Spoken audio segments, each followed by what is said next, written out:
We're back with Studio 5 relationship coach Matt Townsend. We're talking about this tough topic about finding balance in your marriage. And is it even possible? You say it's not possible. You got some tips for us. Well, you know, it's whatever. To me, it's possible, but it's totally subjective. We decide if we're in balance, and balance might be you're pulling 75%, I'm pulling 50%. I don't believe we should be striving for 50-50. None of us want half of fidelity, right?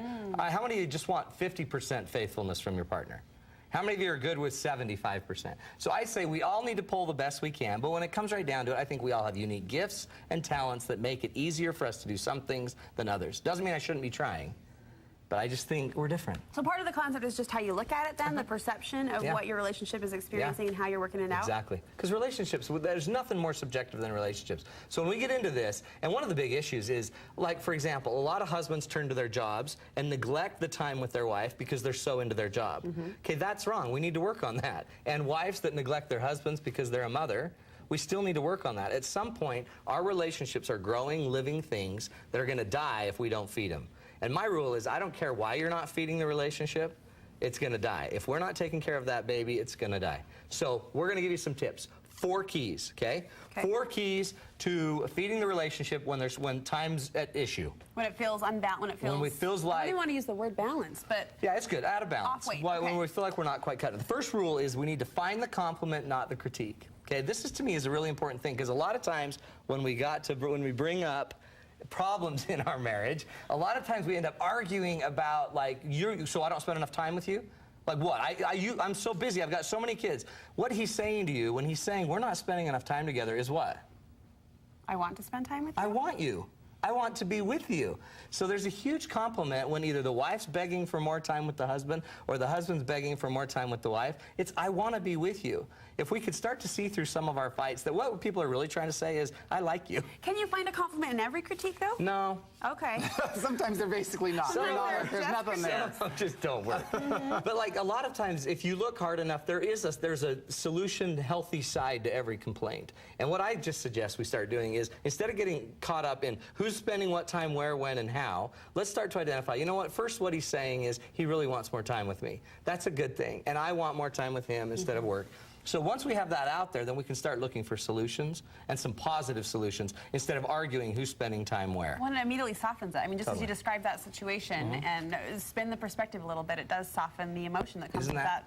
And the big reason is because we're looking for the positive. Inside of every conversation, there are things that work. There are good things. Even the fact that we're having a conversation is a good thing. We're expressing what we really want. We just sort of sometimes disguise it as we usually disguise it as an argument. Yeah. And when we disguise it as an argument, we end up spending the entire time arguing instead of saying, hey, you know what? You want me. You want me back. Works for me. Number 2 is lose the excuse, okay? It's about our choices, not our time, okay? I taught time management for Franklin Covey for 9 years. Traveled the country. I have taught it everywhere, and I, in all of my work, have never been able to find a free minute. I've never been able to go invent a minute. I've never been able to create a minute. All minutes have always existed. So this is not about time management. Finding time for your partner is more about the management than the time. Time's not, you're not going to get more time. You just have to learn to manage your time better. So lose the excuse that you don't have time. The reality is that's all you've got is time. What you're doing poorly probably is you're not spending it wisely. You're investing it in things that don't really matter. And as long as we think we just don't have time, that seems like a pretty good excuse. The problem is, eventually, you heard about the miners accident with all those miners? Do you think they're all begging for more time right now? We want more time. So we can wait till life hits us so hard that now we don't have anything or we lost somebody, or we can start saying today, how am I going to spend more time with my partner today? So you're kind of dancing around the priority issue. Where are your priorities and how are they? And the next point is about this prioritization, because if we don't prioritize our lives, life is going to prioritize it for us. If I don't start to put my family first, then my Super League son's going to put it first, and his team's going to put it first, and we're going to be, and baseball, and scouts, and dance, and piano, and everything will line up and start telling me how to prioritize my life. Like that song, Cats in the Cradle. I cry every time I hear it. It's that same idea. That's why I can't listen to it. You let time, though, take over, and it will. And eventually, think about it, eventually we're all going to suffer a traumatic event. And when the traumatic event, I kind of like them in a way because they seem to align our lives. They get you back on gear. Everything back in whatever order. you're supposed to be doing. Let's not wait for a disaster to have to align our lives. So let's align it now by realizing that there's no excuses. If you don't have enough time with your family, it's because you're making choices that are out prioritizing your family. Okay? Third rule, very simple. Focus on the important, not the urgent. I'm firmly convinced if we all had a pager that went off every time my wife was sad, I would be there. So careful, attentively loving her and lifting her. Give me an example. What is important? What is urgent? Important would be spending time with the family. Important would be learning to talk with your partner. Important would be exercising. Urgent is when you're in the hospital and they're doing CPR on you. It's all cardiovascular. They're working your cardio right there. The problem with it is it's always been important to exercise. It only is urgent when it's too late. All of our most important things in life are highly important and not always urgent. Make sense? So it's not always urgent to apologize, but it's always important. But when does apologies become urgent? When they're needed. In the middle of a divorce mediation. It's too late, I'm so sorry. I'm so sorry. I won't do that. I'm so sorry. I'm so sorry. It's too late. You can't talk your way out of something you behaved your way into.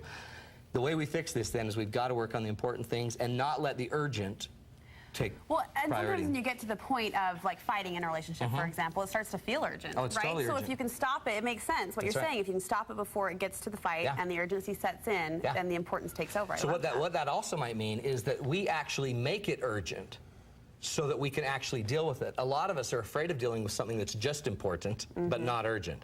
So we actually wait till it's like we could put the fire out as it's just embers, or we can wait 6 weeks till it's grown up through the walls and the rafters, and now it's a major inferno. Firefighters do not get paid just for putting fires out. Most of the work they do is on fire prevention, which is, by the way, always important and not always urgent.